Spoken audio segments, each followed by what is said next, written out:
अभी सोचा है कि इस धरती पर जीवन चलता कैसे है? इसकी सबसे बड़ी वजहों में से एक है प्रकाश संश्लेषण। यह सिर्फ पौधों के खाने की बात नहीं है। ये वो प्रोसेस है जो हमें, मतलब हम सबको सांस लेने के लिए ऑक्सीजन देती है। तो चलिए आज इसी कमाल के प्रोसेस को समझते हैं। यह सवाल तो दिमाग में आता ही है ना, कि ये पौधे आखिर अपना खाना बनाते कैसे हैं? मतलब उन्हें तो हम कभी कुछ खाते हुए देखते नहीं, फिर भी वह बड़े होते जाते हैं, हरे भरे रहते हैं। तो इसका राज क्या है?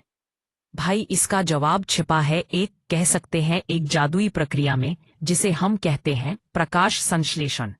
तो आखिर यह प्रकाश संश्लेषण है क्या चीज? बहुत सिंपल है।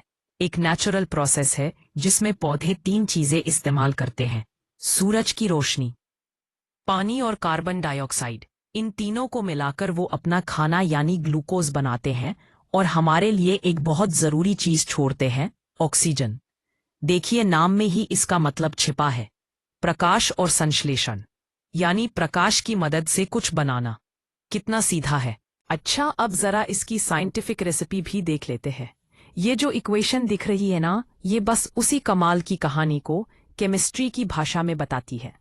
देखिए 6 हिस्से कार्बन डाइऑक्साइड के, 6 हिस्से पानी के और सूरज की रोशनी की एनर्जी के साथ मिलकर ये क्या बनाते हैं?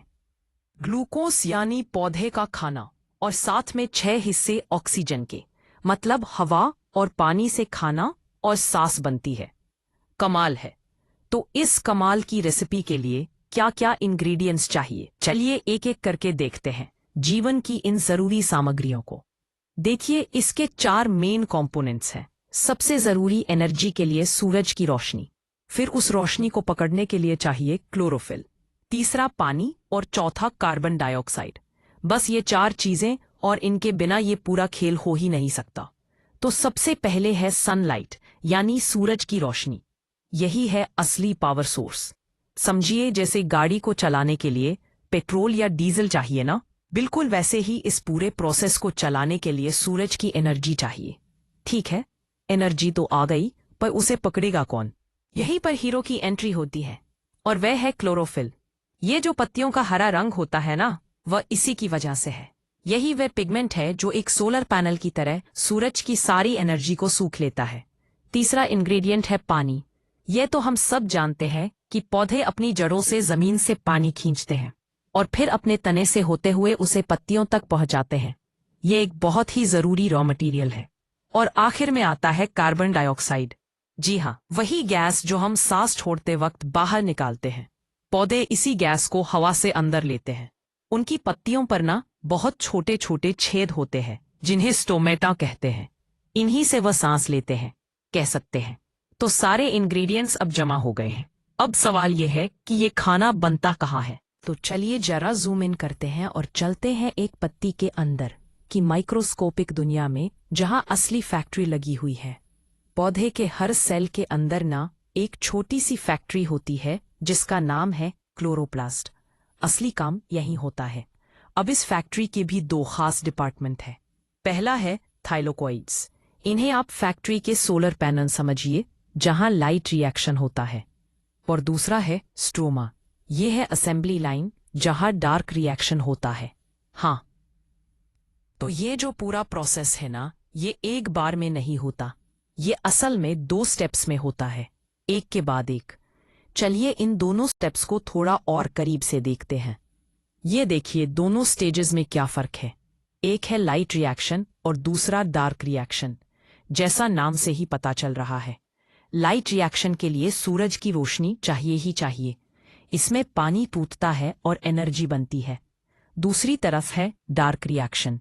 अब इसके नाम का ये मतलब नहीं कि ये अंधेरे में होता है। इसका मतलब बस ये है कि इसे सीधे सीधे लाइट की जरूरत नहीं है। ये पहले स्टेप में बनी एनर्जी को इस्तेमाल करके कार्बन डाइऑक्साइड से खाना बनाता है। तो स्टेज 1 यानी लाइट रिएक्शन में क्या होता है? क्लोरोफिल सूरज की एनर्जी को सोखता है। इस एनर्जी से पानी को तोड़ा जाता है। इसे फोटोलाइसिस कहते हैं।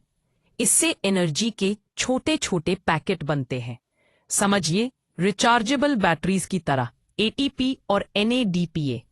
और सबसे जरूरी चीज, इसी प्रोसेस में ऑक्सीजन एक बाय प्रोडक्ट के तौर पर निकलती है, जो हमारे लिए जीवन है। अब आते हैं स्टेज 2 पर, जिसे केल्विन साइकिल भी कहते हैं।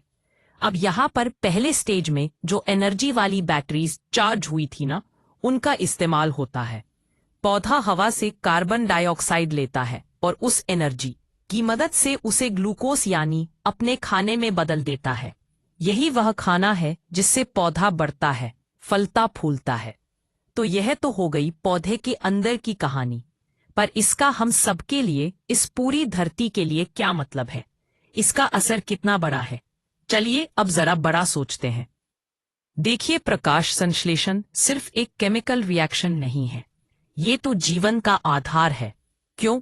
क्योंकि यही है जो फूड चेन की शुरुआत करता है, यही है जो वो ऑक्सीजन बनाता है जिसके बिना हम एक पल नहीं रह सकते। यही हमारे एटमॉस्फेयर में CO2 को कंट्रोल करता है और यही पूरे कार्बन साइकिल को बैलेंस में रखता है। सब कुछ इसी से जुड़ा है। अगर इसे एकदम सीधे सीधे कहें तो अगर फोटोसिंथेसिस नहीं तो खाना नहीं, ऑक्सीजन नहीं, और जैसा हम जीवन को जानते हैं वो भी नहीं। बस इतना जरूरी है ये। तो जब हम इस कमाल के साइंटिफिक प्रोसेस को समझते हैं ना, तो हमें एक बहुत बड़ा मैसेज भी मिलता है। एक मैसेज हमारे हरे भरे भविष्य के बारे में। सोच कर देखिए, हर एक पत्ती, चाहे वह कितनी भी छोटी क्यों ना हो, वह असल में जिंदगी की एक प्रोटेक्टर है। एक छोटी सी फैक्ट्री है जो चुपचाप बिना किसी शोर के हम सबके लिए काम कर रही है। और इसीलिए ये इतना जरूरी हो जाता है कि हम ज्यादा से ज्यादा पेड़ लगाएं, अपनी हरियाली को बचाएं।